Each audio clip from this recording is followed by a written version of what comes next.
Hi everyone, Farmer Hannah here.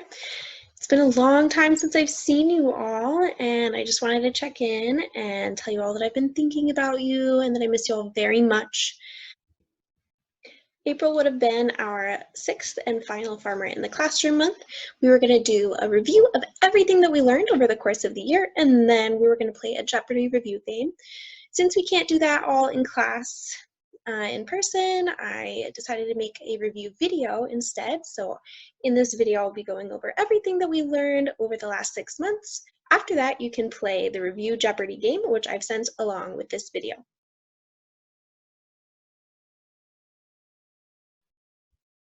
So way back in November, we were learning about apples, like my fancy background here. We learned about how apples are fruits, and we learned that fruits always have seeds on the inside. We talked about how plants like apple trees go through changes over the course of the year as the seasons change, and you can see that outside now about this time of year since spring is starting. Pretty soon we'll see little blossoms, little flowers on fruit trees like the apple trees. And then those trees will change over the course of the spring and summer. They'll grow their leaves and develop their fruits. And in the fall, the apples would be ready to harvest. Apples grow really well in Montana because they like to have a nice, long, cold winter. A little break for them from producing their fruits and growing their leaves. So the apple trees in particular grow really well in Montana because they need that winter that we have.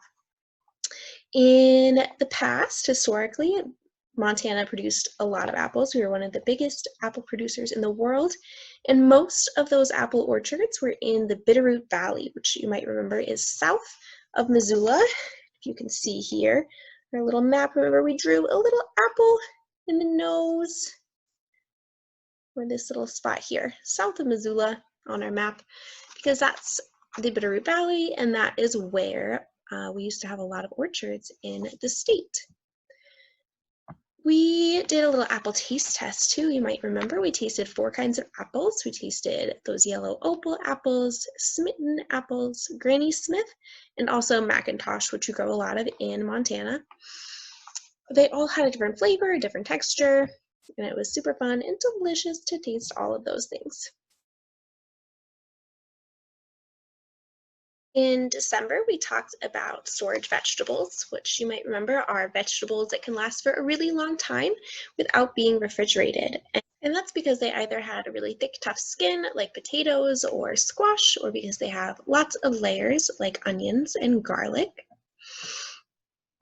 We talked about where to store storage vegetables. Remember, storing just means keeping something for later, and it helps to keep storage vegetables in a cool, dark, and dry place, and that will help them to last for as long as possible.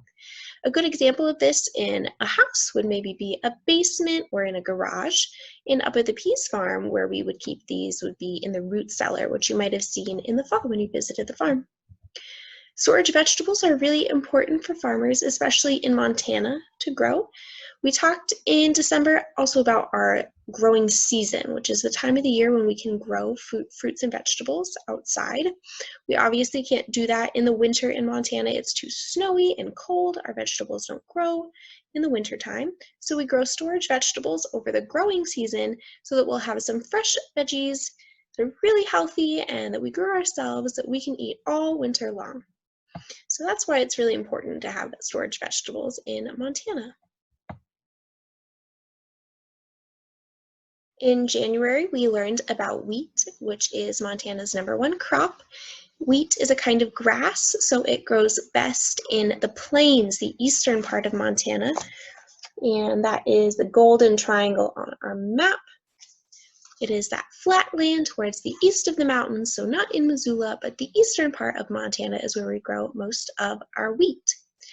Now, we only eat the seeds of the wheat plant, and we usually eat it ground into flour, which we do using a flour mill like we did in class with those hand mills. We ground the flour ourselves. And once wheat is ground into flour, it can be used in all kinds of things, like bread, cake, cookies, pizza dough, pretzels, the list could go on. In February, we learned about honeybees. It's my favorite lesson. I love these little creatures. They are really, really important for farmers and gardeners and really everybody all over the world. They are really good pollinators. Remember, that means that they carry pollen from one flower to another, which helps fruits to grow and helps vegetable plants to produce seeds. And that makes them really essential, really, really important for our farms and gardens. Without them, we would be missing a lot of kinds of foods that they really pollinate better than anything else. So they're really important for pollination, but of course they also make honey, like what we got to try in class. So we as humans get to eat their honey because we take it from them, but they make honey for themselves, right? They make it kind of like storage vegetables for people. Honey is storage food for bees so that they have something to eat during the winter time when there are no flowers growing and they can't get nectar from flowers. So they turn nectar during the flower growing season into honey that they can then eat in the winter time. In each honeybee hive, there are 3 kinds of bees. There are worker bees, anywhere between 20 and 60,000 worker bees. Remember, those are all females, they're all girls. Then there are about 50 drone bees, whose job it is to mate with the one female queen bee to make more bees. So those 3 kinds of bees in the hive work together to keep things running smoothly and to make that delicious honey. Now, we tasted 3 kinds of honey, you might remember, and they were from 3 different local beekeepers. And they all tasted and even looked a little bit different. And you might remember that that's because those bees were eating nectar from different kinds of flowers, and that's what made it have a different flavor and color. Our last lesson in March was about cows. Cows eat the leaves or the blades of grass, which they digest with 4 stomachs. We only have 1 stomach, cows have 4. And that's, remember, how they can break down that really tough grass, which we can't eat. So we raise cows for different reasons. We can get dairy products from them, so that's milk, cheese, yogurt, ice cream, things like that. But we can also raise cows for meat, which we call beef, and that can be in all different forms: steaks, burgers, ribs, other things like that. We can also use other parts of the cows for different products, such as using their skin for leather. So we talked about all those uses of cows.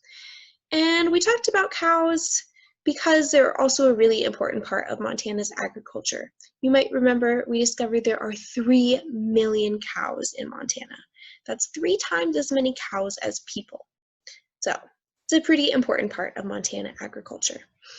And because they eat grass and because they need a lot of space, they are also mostly found in the east in the plains. See my little cows over there eating their grass in this side of the state, in the east.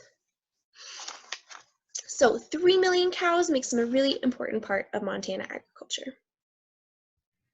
I hope you enjoyed this little refresher, and I hope that you have fun playing that Jeopardy game. After watching this video, you should be able to answer all those questions no problem.